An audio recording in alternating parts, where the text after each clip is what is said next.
Assalamualaikum warahmatullahi wabarakatuh. Perkenalkan, saya Queen Konita dengan NIM 2341104020082 dari kelas 1 PAIB. Di sini saya akan mempresentasikan tentang sejarah Islam di Banyumas. Untuk memenuhi tugas ujian akhir semester 1 mata kuliah Sejarah Islam dan Sejarah Kebudayaan Islam dan Lokal dengan dosen pengampu Ibu Intan Nur Azizah MPD. Wilayah Jawa Tengah bagian barat selatan yang meliputi daerah Banyumas, Cilacap, Purbalingga, Banjarnegara, dan Kebumen dalam sejarahnya itu mempunyai kaitan dengan sejarah kerajaan di Jawa. Nah, sejarah kerajaan Jawa itu tidak bisa lepas dari eksistensi Majapahit, Kesultanan Demak, Mataram, Yogyakarta, dan Kasunanan Surakarta. Dan kerajaan-kerajaan besar yang ada di Jawa tersebut itu secara geografis cukup jauh dari wilayah JTBC. Nah, kondisi ini itu cukup berpengaruh terhadap konstruk kebudayaan JTBC yang sangat berbeda dengan tradisi dan kebudayaan keraton. Dari sisi bahasa misalnya, masyarakat JTBC itu memiliki dialek yang berbeda dengan wilayah eks kerajaan-kerajaan Jawa. Nah, dialek yang biasa kita sebut dengan Ngapak, ya, dialek Ngapak ini menjadi salah satu ciri khas Banyumas dalam konstelasi kebudayaan Jawa. Berdirinya Banyumas yang wilayahnya itu meliputi Kabupaten Banyumas, Banjarnegara, Cilacap, Purbalingga, dan Kebumen itu bersamaan waktunya dengan meninggalnya Sultan Hadiwijaya pada tahun 1582. Nah, meninggalnya Sultan Hadiwijaya itu menjadi awal runtuhnya dari Kerajaan Pajang dan awal titik proses berdirinya Kerajaan Mataram. Jadi Banyumas itu yang semulanya sebagai bagian dari Kesultanan Pajang itu mengikuti perubahan dan beralih menjadi di bawah kekuasaan Kerajaan Mataram dan dipimpin oleh Panembahan Senopati atau biasa disebut itu dengan Raden Sutawijaya. Dan Banyumas ini dipimpin pertama kali pada tahun 1582 oleh Kiai Raden Adipati Warga Hutama II. Kehidupan keberagaman pada masa Mataram Islam awal yang di bawah kepemimpinan Raden Sutawijaya ini berpolanya sama dengan kerajaan-kerajaan Jawa sebelumnya. Jadi raja menentukan agama rakyatnya. Maka corak Islam pada masa Mataram awal adalah Islam Kejawen. Nah, Islam Kejawen ini Islam yang kayak gimana sih? Gitu. Jadi Islam Kejawen ini merupakan bentuk pertemuan antara Islam dan budaya Jawa melalui pendekatan sofistik. Nah, corak Islam Kejawen yang tersebar ke seluruh wilayah kekuasaan Mataram, termasuk juga Banyumas, secara tradisi ini Islam yang seperti ini, Islam yang modelnya seperti ini, itu cocok dengan karakter masyarakat Banyumas yang dimana kita itu masih terpengaruh secara kuat oleh tradisi Hindu-Buddha dan tradisi agama-agama lokal. Nah, mistisisme pada masyarakat Banyumas itu masih sangat kuat yang sehingga pada masa Raden Sutawijaya ini ketika Raden Sutawijaya menginstruksikan kepada seluruh rakyatnya untuk berpindah agama kepada agama Islam dengan corak Islam yang Kejawen itu masih diterima secara masif oleh rakyat Banyumas. Oke. Secara sosial politis, Banyumas ini sebenarnya menjadi embrio lahirnya beberapa imperium besar yang pernah menjadi penguasa tanah Nusantara, khususnya Jawa. Pembahasan mengenai sejarah sosial politik Banyumas biasanya dimulai sejak Banyumas ini menjadi wilayah periferi dari beberapa kerajaan besar seperti Pajajaran, Majapahit, Demak, Pajang, maupun Mataram. Dalam posisi hanya sebuah wilayah kabupaten yang berada dalam kekuasaan kerajaan, itu tidak banyak peran sosial politis yang bisa diambil oleh masyarakat Banyumas. Selain menjalankan kebijakan dari pemerintah pusat kerajaan, nah selain itu juga kondisi geografis semakin menjadikan Banyumas ini tidak strategis untuk menjadi pusat kegiatan sosial politik pada waktu itu. Padahal dari sisi potensi ekonomi yang bisa dihasilkan oleh Banyumas, ini ada beberapa daerah yang sangat subur. Jadi daerah Banyumas itu adalah daerah yang sangat subur yang sehingga mampu menghasilkan banyak produk pertanian dan perkebunan. Jadi tidak dijadikannya Banyumas sebagai pusat pemerintahan kerajaan dan kondisi geografis serta alamnya yang berupa bebatuan pegunungan dan sungai-sungai besar yang mengitari itu justru menjadikan Banyumas ini sebagai wilayah yang memiliki struktur sosial yang mandiri dan unik jika dibandingkan dengan umumnya struktur-struktur sosial yang ada di daerah lain. Bahkan di Jawa, jika di daerah lain struktur sosialnya cenderung terpengaruh, bahkan terhegemoni oleh struktur sosial pemerintah kerajaan yang ada di keraton gitu, struktur sosial masyarakat Banyumas itu justru menampilkan karakter yang unik. Contohnya, ada beberapa. Ada yang namanya cowak. Cowak ini adalah berbicara dengan suara keras. Lalu ada bloak. Bloak ini berbicara dengan berlagak serius, apa adanya, dan humoris. Oke. Terus ada yang namanya dablongan. Dablongan ini itu dengan berbicara seenaknya sendiri kalau mengkritik dan berkelakar. Tentu berbeda jauh ya dengan daerah-daerah lain yang ada di Pulau Jawa yang umumnya itu penuh dengan unggah-ungguh yang terstandarisasi oleh karakter sosial keraton. Jadi meskipun demikian ini tuh bukan berarti masyarakat Banyumas itu tidak memiliki struktur sosial gitu. Pembahasan selanjutnya adalah tentang kehidupan ekonomi masyarakat Banyumas. Oke, dari kondisi alam, seluruh dataran di Pulau Jawa ini terkenal dengan kesuburan tanah dan curah hujannya yang tinggi. Faktor alam inilah yang kemudian menjadikan Banyumas di Pulau Jawa ini mampu mengembangkan budaya pertanian lahan basah dengan ekspedisi hasil pertanian yang unik antara satu daerah dengan daerah yang lain.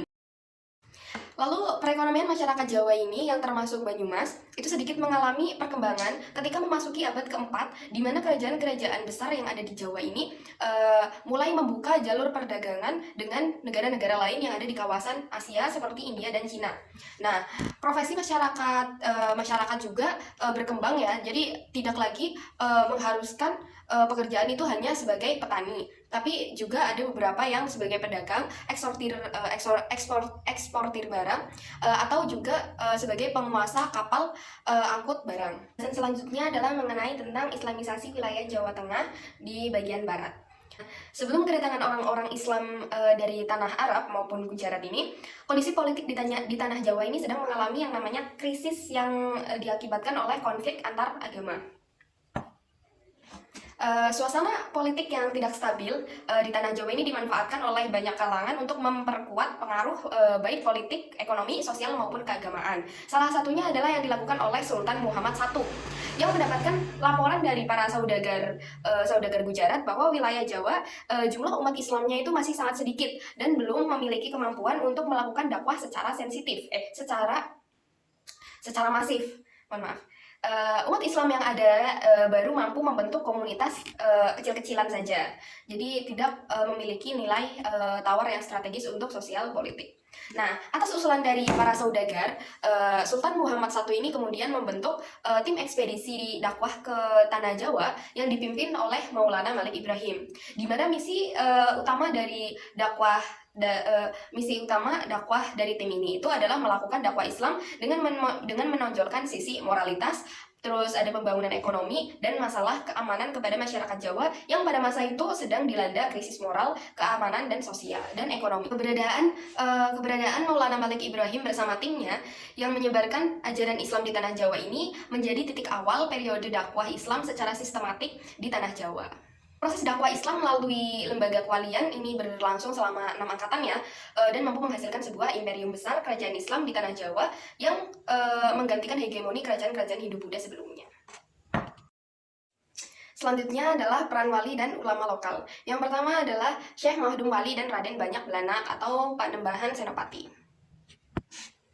Nah, untuk mempermudah upaya melakukan dakwah, Pangeran Mahdum Wali itu meminta izin kepada Adipati Banyak Belanak itu untuk membangun sebuah padepokan yang kemudian padepokan tersebut itu dinamakan dengan Dekah Ambawang Gula Gumantung yang berfungsi sebagai tempat beribadah layaknya masjid dan sekaligus sebagai pusat pengajaran agama Islam. Nah, berkat adanya padepokan dan fasilitas lain yang diberikan oleh Adipati Banyak Belanak ini, dakwah Pangeran Mahdum Wali itu menjadi berkembang sangat pesat dan menjangkau ke seluruh masyarakat di Kadipaten Pasir Luhur, baik yang ada di perkotaan maupun yang ada di pedesaan. Yang kedua ada Syekh Abdus Somad Jambor Cipete, Cilongok, Banyumas, yang beliau ini memilih jalur menjadi santri dan bercita-cita menyebarkan ajaran Islam kepada masyarakat.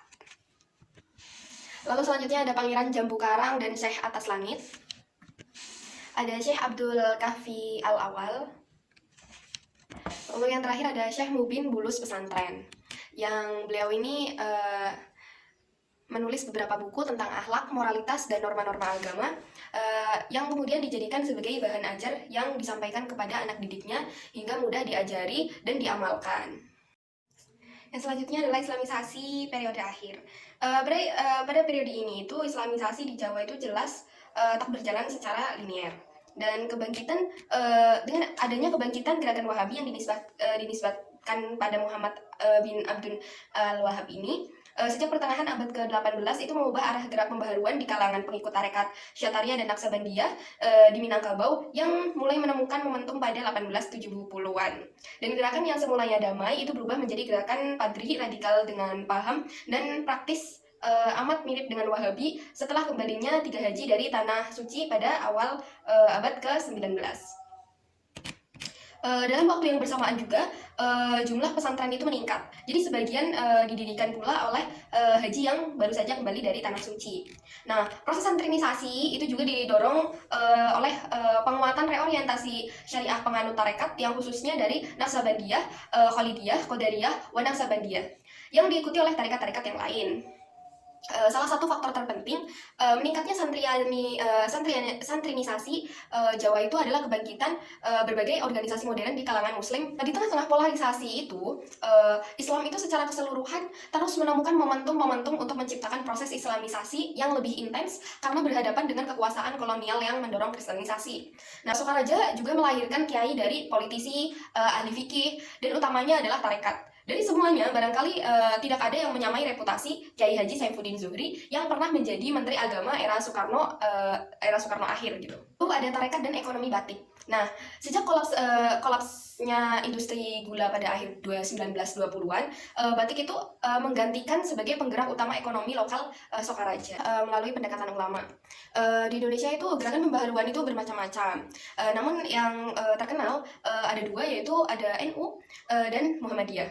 Lalu selanjutnya adalah Islam di Jawa Tengah bagian selatan dewasa ini.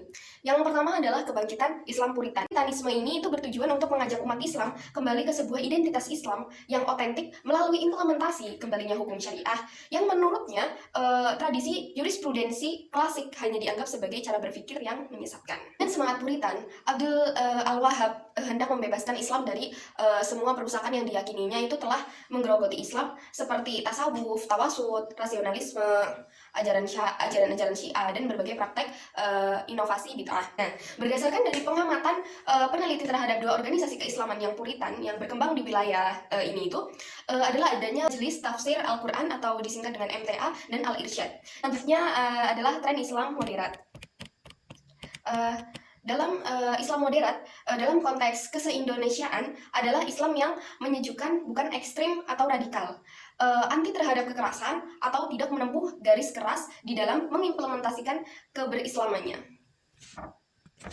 Lalu beberapa perkembangannya adalah adanya organisasi Nahdlatul Ulama di Jawa Tengah bagian selatan.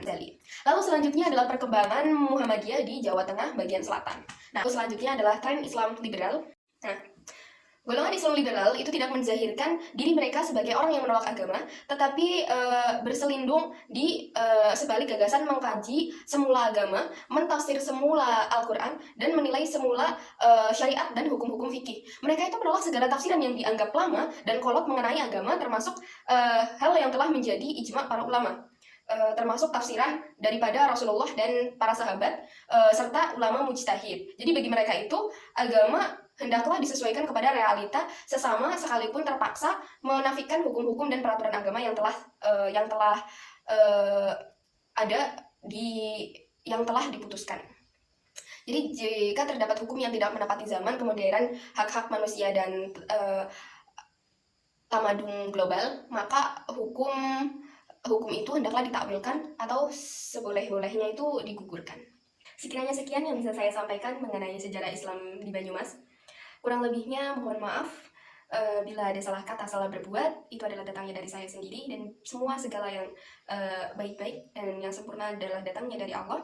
Billahi fi sabilil haq fastabiqul khairat. Wassalamualaikum warahmatullahi wabarakatuh.